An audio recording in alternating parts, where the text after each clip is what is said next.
नौकर जोर लगा लगा कर मेरा मसाज करता। मैं उसको पैसे पकड़ाती तो कहता, रहने दो मालकिन, वसूली रात को करूंगा। मैं कुछ समझ नहीं पाती। जैसे जैसे वो मसाज करता मुझ पर खुमारी बढ़ती जाती और मैं सुकून से गहरी नींद सो जाती। लेकिन एक रात मुझे नींद नहीं आई। मेरे होश उड़ गए जब उस रात मसाज करते करते। मेरा नाम अनन्या है। मैं बहुत खूबसूरत थी, इसलिए शादी से पहले हर दिन मेरे लिए रिश्ता आता था। मैं अपने माँ बाप की इकलौती बेटी थी, इसलिए मेरा बाप चाहता था कि मैं डॉक्टर बनकर उसका नाम रोशन करूं। मगर जब मेरे लिए इतने अच्छे रिश्ते आते थे तो मेरी माँ मुझे कहती कि तुम अपनी पढ़ाई छोड़ दो ताकि मैं तुम्हारी शादी कर दूं। मगर मैं अपनी माँ से कहती थी कि मुझे तो डॉक्टर बनना है। मगर ये सुनकर मेरी माँ को गुस्सा आ जाता था और वो कहती थी कि तुम अभी शादी कर लो, ये डॉक्टर के बाद में कर लेना। मगर मेरा बाप नहीं मानता था, इसलिए मेरी माँ एक बुजुर्ग बाबा के पास गई और उनसे कहा कि मैं अपने बेटी की शादी करना चाहती हूँ, मगर उसका बाप नहीं मान रहा। कोई ऐसा तावीज़ दो कि उसका बाप शादी के लिए फौरन मान जाए। उस बुजुर्ग ने मेरी माँ से 1000 रुपये लिए और ऐसा तावीज़ दिया कि मेरा बाप मेरी शादी के लिए फौरन मान गया। ये रिश्ता दरअसल मेरे बाप के दोस्त ने अपने बेटे के लिए मांगा था और कहा कि आपकी बेटी शादी के बाद भी डॉक्टर बन सकती है। ये सुनकर मेरा बाप ने उससे शादी के लिए फौरन हाँ कह दिया और मैं विदा होकर अपने ससुराल आ गई। मेरे ससुराल वाले बहुत अमीर थे, इसलिए मैं और मेरे पति अर्जुन अलग घर में रहते थे। मेरा पति अपने बाप का बिजनेस संभालता था, इसलिए वो सुबह से शाम तक बिजी रहता था। मैं उसके घर गई तो ये ऐशो आराम देखकर मैं चौंक गई। मेरे पति ने मेरी सेवा के लिए कई नौकर नियुक्त रखे हुए थे, मगर उसका एक नौकर राहुल धीरे धीरे मेरे करीब आने लगा। उस नौकर ने मुझसे कहा कि मैं ये काम काफ़ी सालों से कर रहा हूँ और आपके ससुराल वाले मुझे बिल्कुल घर के मेंबर की तरह ही समझते हैं। ये सुनकर मैंने भी उसे खास अहमियत देना शुरू कर दी। वो एक दिन मेरे कमरे में आ गया तो मैं अभी तक बिस्तर में लेटी हुई थी। उसने मुझे थका थका देखा तो कहने लगा कि आप लेटे रहो, थक गई होगी। अगर आपको इतराज़ ना हो तो मैं आपके पैर दबा दूं। ये सुनकर मैं चौंक गई। मैं खूबसूरत थी, जवान थी, लेकिन मुझे मेरे पति अर्जुन के अलावा किसी मर्द ने नहीं छुआ था और ना ही मैंने किसी नौकर से कभी अपने पैर दबवाए थे। इसलिए मैंने फौरन मना कर दिया, नहीं, मुझे अच्छा नहीं लगता कि कोई पराया मुझे छुए। ये सुनकर वो चुप हो गया और मेरे कमरे से चला गया। तभी मुझे एहसास हुआ कि मैंने उसकी बात का जवाब बहुत सख्ती से दिया था। शायद वो पहले भी मेरे ससुराल में ऐसे काम करता होगा, मगर मैंने साफ इनकार करके उसका दिल तोड़ दिया था। दरअसल मैं बहुत नर्म दिल थी, इसीलिए मुझे बाद में अफसोस होने लगा। मैं उसके बारे में सोचने लगी कि ये नौकर तो काफ़ी जवान और खूबसूरत है, मुझे इससे पैर नहीं दबवाना चाहिए था। शायद मेरे पति अर्जुन को ये बात अच्छी ना लगे। अगले दिन भी ऐसा हुआ। नौकर राहुल ने यही बात मुझे दोबारा कहा। मैं उस दिन बहुत थकी हुई थी, इसलिए मैंने अपने पैर बिस्तर से नीचे कर लिए और उससे कहा कि तुम मेरे पैर दबा दो। ये सुनकर वो खुश हो गया और उसने मेरे पैर दबाने शुरू कर दिए। वो इतने धीरे धीरे पैर दबा रहा था कि मुझे फिर से नींद आने लगी। ये देखकर वो नौकर कहने लगा, मालकिन, आपको नींद आ रही है, आप बिस्तर पर लेट जाओ, मैं आपके पैर दबाता रहूंगा। मैं जैसे मदहोशी में थी, इसीलिए फौरन बिस्तर पर लेट गई। वो नौकर बिस्तर पर आ गया और मेरे पैर दबाने लगा। उसके बाद मुझे होश नहीं रहा और मैं सो गई। मुझे नहीं पता था कि मैं कितने घंटे सोती रही। मेरी आंख खुली तो मैंने देखा कि वो नौकर राहुल अभी तक मेरे पैर दबा रहा था। ये देखकर मुझे उस पर तरस आ गया और मैंने हाथ बढ़ाकर अपने पर्स खोली और कुछ नोट निकाले और उस नौकर के हाथ में रख दिए। ये देखकर वो शर्माने लगा, मालकिन, आप मुझे पैसे देकर शर्मिंदा कर रही हैं, मेरी सैलरी अच्छी है, मुझे इन पैसों की ज़रूरत नहीं है। ये सुनकर मैंने उससे कहा कि ये पैसे तुम्हारी मेहनत के हैं।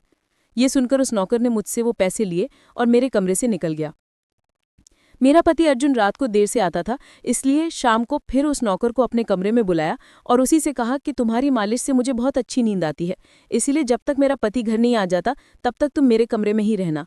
शायद नौकर को पैसे का लालच आ गया था, इसीलिए वो मेरी बात सुनकर खुश हो गया और कहने लगा कि मैं तो आपका मामूली सा नौकर हूँ, जैसा आप कहोगे मैं वैसा करूँगा, आपके पैर दबाता रहूँगा ताकि आपकी थकान उतर जाए और आपको सुकून मिले। ये सुनकर मैंने उससे कहा कि तुम्हारे हाथों में जादू है, इसीलिए तो मेरी सारी थकावट उतर जाती है। एक दिन नौकर राहुल ने मुझसे कहा कि आपकी सास भी कभी कभी मुझे मसाज करवा लेती थी। ये सुनकर मैं चौंक गई। मुझे मेरी सास ऐसी नहीं लगती थी, मगर वो नौकर झूठ बोलने वाला नहीं लगता था। मुझे ससुराल आए 1 महीना होने वाला था, इसीलिए मैंने नौकरों को परख लिया था। वो मुझे हर बात सच ही कहता था। मेरे घर में नौकरानियां भी काम करती थी, मगर वो झूठी और बेईमान थी।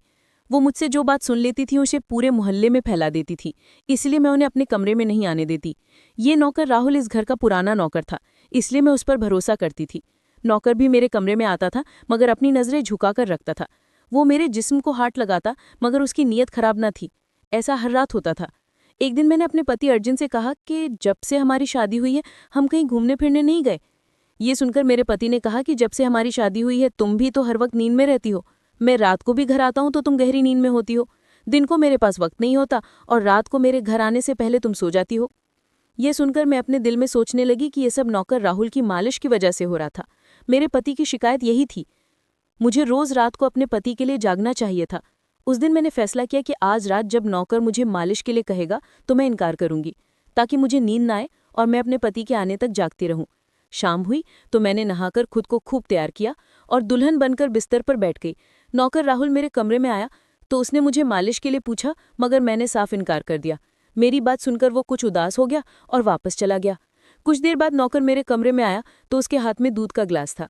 मैंने खाना नहीं खाया था, इसीलिए फौरन दूध पी ली और अपने पति अर्जुन का इंतजार करने लगी। मगर मुझे नींद आ गई और मैं सो गई।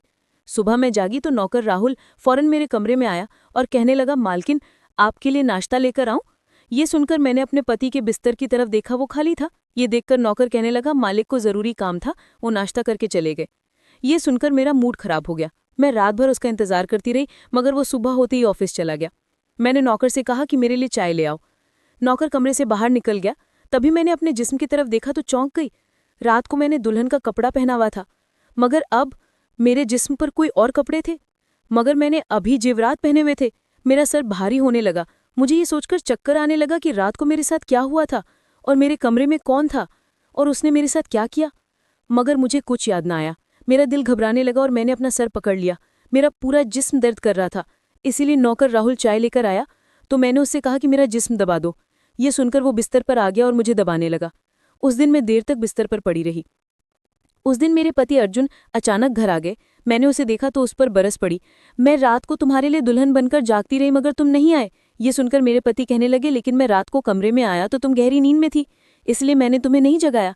ये सुन मैं चौंक गई। मगर मेरे कपड़े किसने बदले और नींद पूरी होने के बावजूद मेरा जिस्म क्यों दर्द कर रहा था? मैं उलझ गई थी। मेरे पति कहने लगे, अच्छा ठीक है, मूड खराब करने की जरूरत नहीं है। मुझे आज रात एक काम के सिलसिले में बाहर जाना है, इसलिए देर हो जाएगी। मगर अभी मेरे पास 3-4 घंटा फ्री है। अगर तुम कहो तो हम अभी कहीं बाहर जा सकते हैं। ये सुनकर मेरा मूड खुद ब खुद खुश हो गया।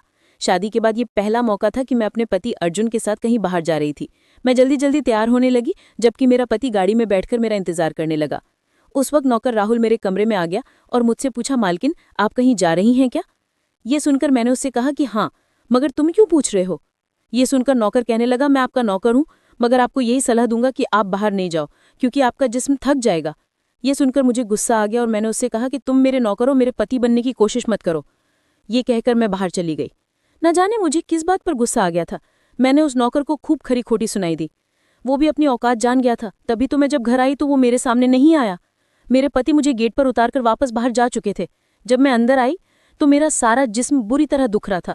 शायद मेरे जिस्म को मसाज की आदत हो गई थी, तभी तो रात होते ही वो मसाज के लिए तड़पने लगता था। लेकिन मैंने उस नौकर को नाराज कर दिया था, इसीलिए आज वो मेरी मालिश करने नहीं आया। मगर मुझे उसकी ज़रूरत थी, इसीलिए मैंने एक नौकरानी को बुलाया और उस नौकर को बुलाने को कहा। थोड़ी देर गुजरी थी कि वो नौकर राहुल मेरे कमरे में आ गया और मेरे बिस्तर पर बैठ गया और चुपचाप मेरे पैरों को दबाने लगा। ये देखकर मुझे शर्मिंदगी हुई। मैंने उसे इतना बुरा भला कहा, मगर उसने मेरी बात को बिल्कुल बुरा नहीं माना। मैंने उसे चुप देखा तो कहने लगी, मुझे उस वक्त पता नहीं क्या हो गया था, इसलिए मैंने तुम्हें खरी खोटी सुनाई। मैं इतने दिनों के बाद अपने पति अर्जुन के साथ कहीं बाहर जा रही थी, इसीलिए मुझे तुम्हारा टोकना अच्छा नहीं लगा, इसीलिए मुझे माफ़ कर दो। मैं उसकी मालकिन थी और उसे इस काम के पैसे देती थी, मगर अब भी मुझमें इंसानियत जिंदा थी, इसीलिए मालिक होकर भी नौकर से माफ़ी मांग ली, क्योंकि वो भले ही नौकर था मगर वो एक इंसान भी तो था। मेरी बात सुनकर वो नौकर कहने लगा, मैं आपका नौकर हूँ, इस काम के लिए मैं आपसे सैलरी लेता हूँ, इसीलिए आपको हक है, आप जो चाहे मुझे कह दें। ये सुनकर मैं चुप हो गई, मगर मैंने सोच लिया कि आइंदा इससे ऐसा कुछ नहीं कहूँगी। वो उस रात देर तक मेरी मालिश करता रहा और फिर मुझे नींद आ गई। मुझे नहीं पता था कि नौकर मेरे कमरे से कब निकला और कब मेरे पति अर्जुन घर पर आया।